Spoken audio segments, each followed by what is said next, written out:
sa targeted na panahon para mabayaran ang kanilang utang o yung loan na pinaggastusan po nito. Pero nung panahon ngayon ni Marcos Jr., parang natigil na ito. Kaya sigurado babayad po tayo ng mas malaking interest dahil hindi po matatapos ito sa tamang panahon.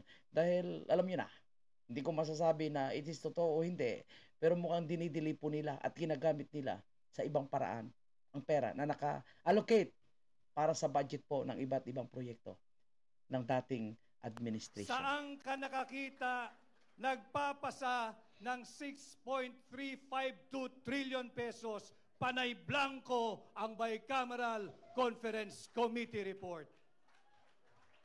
Sinasalaula tayo ng administrasyon ni Bongbong Marcos. Maraming nagsalita bago sa akin at nababanggit ang salitang suka. Alam ho ninyo, ang suka ang kalaban ng tanso.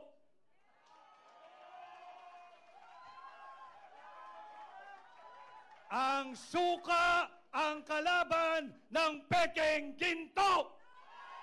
Iyon, Peking ginto, tanso, yan po ang nagsasalamin dito po ngayon kay Marcos Jr. Pike dahil hindi niya po sinunod ang kanyang mga pangako.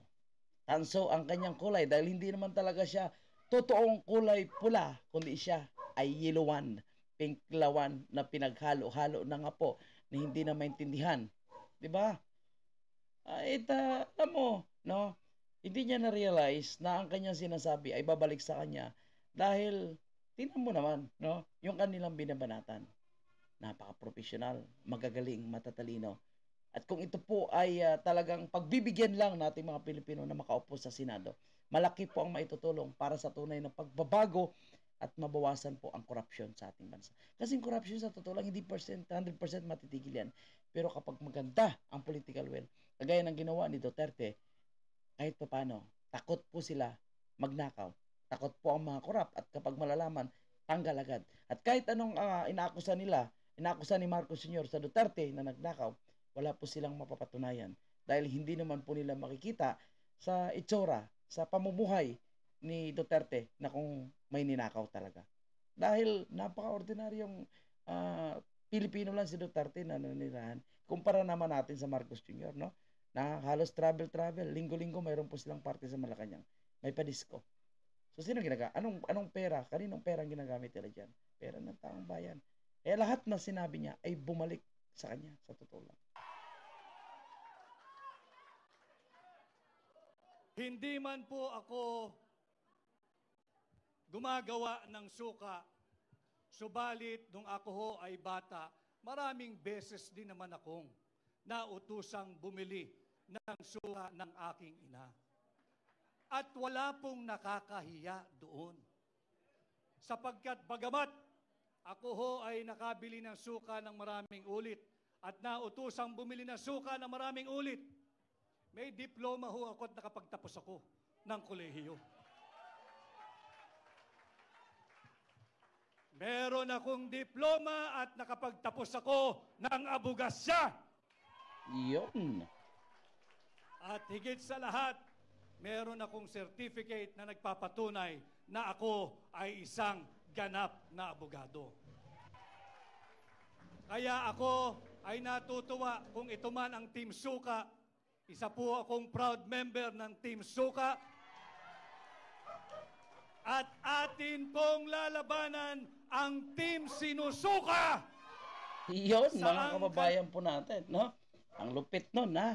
Team Sinusuka, which is totoo naman mga kababayan po natin.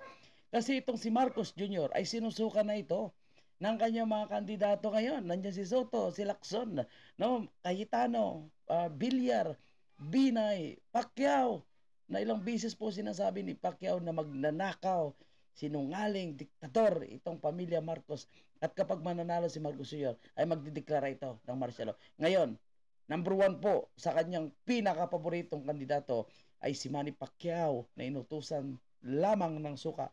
Yun talaga ang lehitimo, no, na inutusan ng suka. Walang kaalam-alam, puro absent ang ginawa sa Senado. Putang ina ngayon. nakasuporta na kay Marcos Jr.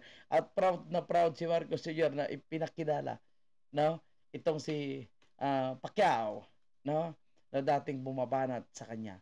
Nandyan po ang balimbing na si Tolentino, no, nandyan po si Abalos. Siya ang may bahid ng dugo sa kanyang mga kamay dahil sa nangyari po na KOGC Sage na maraming nasaktan at may mga namatay pa dahil po sa desisyong ginawa po nila na hanapin si Pastor Kibuloy, no? Wala silang pakialam sa buhay at sakripisyo ng ordinaryong Pilipino na nandoon na miyembro ng KOGC.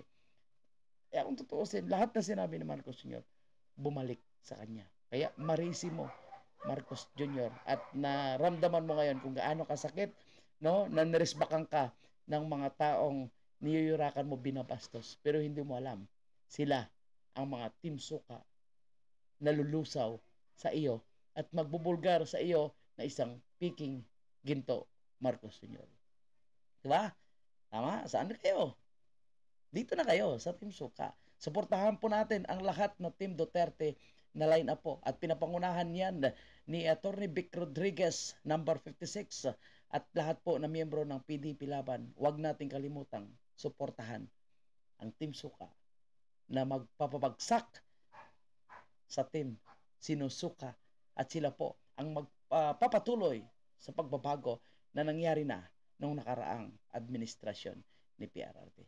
At preparation po yan, mga kababayan, para sa impeachment na gusto nilang gawin kay BP Sara. Kailangan natin ang numero, kaya huwag kalimutang iboto ang Lucky 9 sa Team Suka. PDP, street vote po tayo, mga kababayan. Thank you and God bless po. Mabuhay po kayo lahat. Mabuhay ang bansang maisog. Mabuhay po ang tatak Duterte. Duterte pa rin tayo, mga kababayan.